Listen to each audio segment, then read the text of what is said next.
പശ്ചിമേഷ്യയിലെ സംഘർഷം ഓരോ ദിവസവും അതീവ ഗുരുതര ഘട്ടത്തിലേക്ക് നീങ്ങുകയാണ്. ഇറാനെതിരെ നേരിട്ടുള്ള കരയുദ്ധത്തിന് അമേരിക്ക തയ്യാറെടുക്കുന്നതായാണ് ഏറ്റവും പുതിയ റിപ്പോർട്ടുകൾ.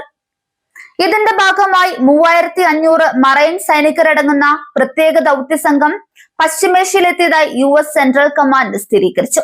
പശ്ചിമേഷ്യൻ യുദ്ധം അവസാനിപ്പിക്കാൻ ലക്ഷ്യമിട്ട് സൗദി അറേബ്യ, ഈജിപ്ത്, തുർക്കി എന്നീ രാജ്യങ്ങളിലെ വിദേശകാര്യമന്ത്രിമാർ പാകിസ്ഥാനിൽ നിർണായക ചർച്ചകൾ നടത്തുന്നതിനിടെയാണ് യുഎസിന്റെ പുതിയ നീക്കങ്ങൾ.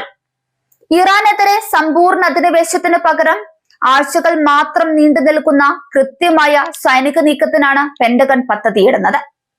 ഇറാന്റെ തന്ത്രപ്രധാനമായ ഗാർഗ് ദ്വീപ് പിടിച്ചെടുക്കുക, ഹോർമസ് കടലിടുക്കിന് സമീപമുള്ള തീരദേശ മേഖലകളിൽ മിന്നൽ റെയ്ഡുകൾ നടത്തുക എന്നിവയാണ് പ്രധാന ലക്ഷ്യങ്ങൾ.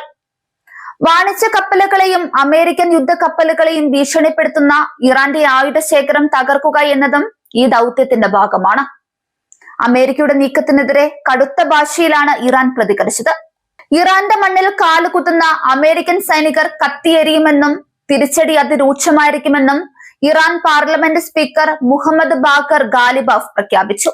ചർച്ചകൾക്കിടയിലും അമേരിക്ക മേഖലയിലേക്ക് കൂടുതൽ നാവികസേനയെയും പാരച്യൂട്ട് റെജിമെന്റിനെയും അയക്കുന്നത് സമാധാന ശ്രമങ്ങളെ അസ്ഥിരപ്പെടുത്താനാണെന്നും ഇറാൻ കുറ്റപ്പെടുത്തി.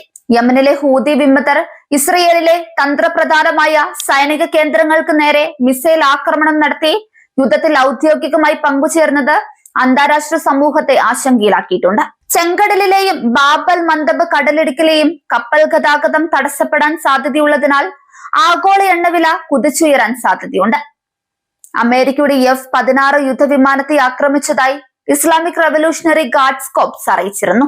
യുദ്ധത്തിൽ ഇതുവരെ 3000-ലധികം ആളുകൾ കൊല്ലപ്പെട്ടു. ലെബനനിൽ ഇസ്രയേൽ നടത്തിയ ആക്രമണങ്ങളിൽ 1100-ലധികം പേർക്കും ഇറാഖിൽ 80 സുരക്ഷാ ഉദ്യോഗസ്ഥർക്കും ജീവൻ നഷ്ടമായി. ഇറാനിലെ വിദ്യാഭ്യാസ സ്ഥാപനങ്ങളെയും ജനവാസ മേഖലകളെയും ലക്ഷ്യം വെച്ച് ഇസ്രയേൽ ഇന്നലെ വ്യോമാക്രമണം നടത്തി. ഇറാന്റെ ആണവ ഗവേഷണ കേന്ദ്രങ്ങളാണെന്ന് ആരോപിച്ച് ഇസ്രയേൽ ഇറാനിലെ സർവകലാശാലകൾക്ക് നേരെ വ്യോമാക്രമണം നടത്തി. പ്രതികാരമായി ഖത്തറിലും UAE-യിലുമുള്ള അമേരിക്കൻ സർവകലാശാല ശാഖകളെ തങ്ങൾ ലക്ഷ്യം വെക്കുമെന്ന് IRGC മുന്നറിയിപ്പ് നൽകി. ടെഹ്റാനിലെ സൈനിക കേന്ദ്രമായ പാർച്ചിലും മഷാദിലും ഇസ്രയേൽ കനത്ത ബോംബാക്രമണം നടത്തി.